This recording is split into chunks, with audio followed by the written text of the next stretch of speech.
que aparecía en la guía tenía que ver o describía brevemente en qué consistía el sistema democrático en Atenas. ¿Ya? Así de hecho está titulado. Frente a la pregunta de quién es el autor del texto y en qué año se publicó, les recuerdo que esa información siempre la van a encontrar al final de cada texto y en este caso el autor es Fustel de, oh, no sé decir esto, Coulaint, no sé cómo se dirá.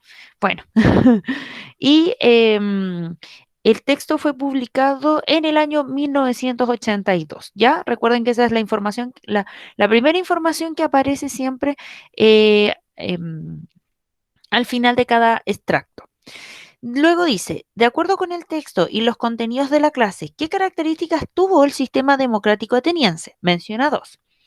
Ya, yo puse que el sistema democrático ateniense se caracteriza por concentrar el poder en los hombres más ricos de la polis. Recuerden, bueno, acá aparece de hecho en el texto que en Atenas desde la muerte de Codro hasta Solón estuvo toda la autoridad en manos de los eupátridas. Recuerden que serán los nobles los más ricos.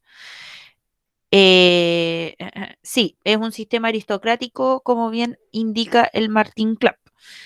Entonces, eran los eupátridas, los sacerdotes y arcontes quienes van a administrar no tan solo el tema político, sino también la justicia, que es algo que aparece acá. ¿Alguien puso algo diferente o que quiera complementar a lo que yo ya dije?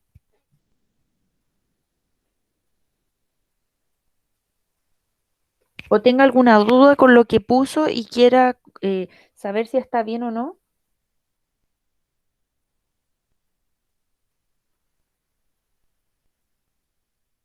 Chiquillos, chiquillas, ¿alguien tiene algo que mencionar?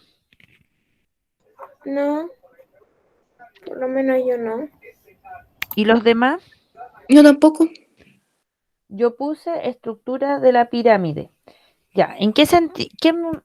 A ver, eso lo puso el Martín Clapp, que es una de las características. Claro, que una de las características del sistema democrático, como bien indica Martín, es precisamente una estructura social de carácter piramidal, es decir, donde los eupátridas, es decir, estos nobles, están en la cúspide y por lo tanto son poquitos y dominan al resto de lo que es la pirámide. Súper bien. Luego dice, ¿en qué se basaba el poder de los eupátridas, es decir, de los nobles? De acuerdo a lo que indica el texto, se basaba en la herencia que le transmitían su familia, ya sea de tipo económico, eso es algo que bueno, lo abordamos como en clase, como también de carácter político, porque se transmitía de manera oral las leyes. Por lo tanto, eran los eupátridas quienes dominaban, o sea, quienes manejaban lo que decían las leyes y no las demás personas. Por eso era importante después que Dracón y Solón pasaran esas leyes de manera oral a escrito, porque así no solo los eupátridas iban a conocer las leyes, sino que todas las personas, ¿ya? Entonces, esa era como, en eso se basaba el poder de los eupátridas. En el fondo, eran ellos quienes iban a tener el control, o sea, tenían el control de todo porque eran ellos los únicos quienes conocían las leyes. ¿Tienen alguna pregunta con respecto a esto? ¿Con respecto a esta pregunta o con respecto al texto en general? No, ¿O les quedó No, claro? sí. Ya. ¿Alguien puso algo diferente? Si no, para poder complementar.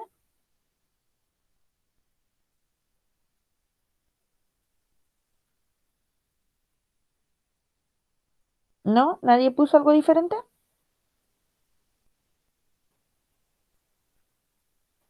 Chiquillos, chiquillas. Ya. La Josefa dice que no, así que asumo que a todos les pasa igual.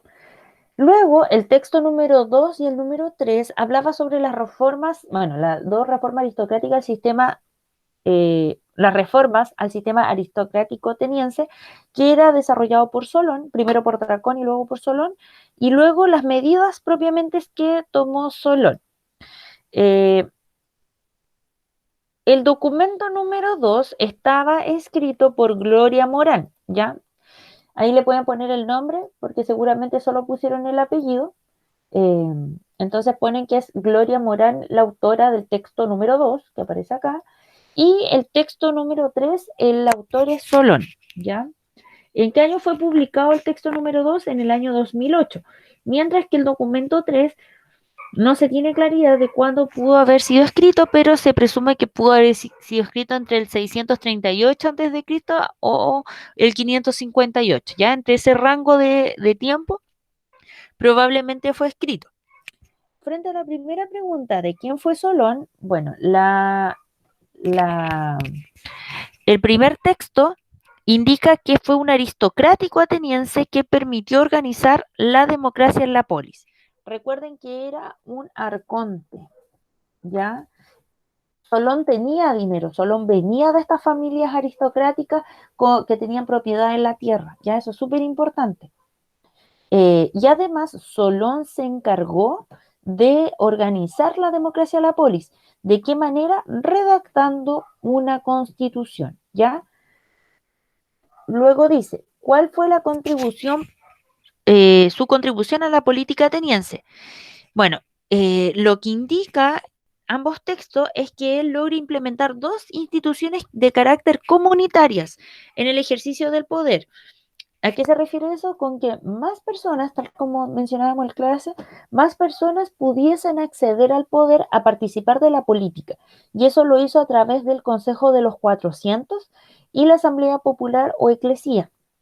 ¿Ya? ¿Por qué? Porque recuerden que antes solo el poder estaba en los más ricos, que era la clase social a la cual pertenecía Solón. Pero lo que hace Solón es abrir nuevas instituciones, crear nuevas instituciones para que la gente común y corriente pueda participar de la política, es decir, de las decisiones que se están tomando en Atenas. Entonces, como bien aparece en el mismo texto que escribe Solón, él otorga privilegios al pueblo, pero también cuida los privilegios que tenían las clases más altas. Es decir, solamente entrega más poder a más gente, pero no le quita a los más ricos, como podría haber sido de otra manera. Y finalmente dice que cambios en la participación política en Atenas generaron las reformas políticas de Solón respecto al sistema aristocrático. Lo que él permite hacer, en resumidas cuentas, esta pregunta quizás estaba un poco confusa en su redacción, pero él lo que logra hacer es introducir el concepto de democracia. ¿Qué quiere decir eso? Que abre a más personas la posibilidad de participar en la política. Hoy día aquí en Chile nosotros vemos que todos los mayores de 18 años pueden participar de la política. En este momento, por primera vez, alguien lo está diciendo, de que no solo los que tienen dinero lo pueden hacer, sino que ricos y pobres. Y eso es lo que hace Solón, ¿ya? Sino que de otros estratos sociales también lo puedan hacer. ¿Alguien tiene alguna duda con esto? Diga. Y me estamos en la hora. Sí, pero justo estamos a las 9:45, así que estoy bien en la hora de revisión. ¿Alguien tiene alguna duda con esto? No, ¿No? Mm, ¿Muy difícil los textos o no? no. ¿No? ¿Y está bien ¿Encuentran que ahora las guías son más fáciles de resolver que las primeras que estaban muy largas o no?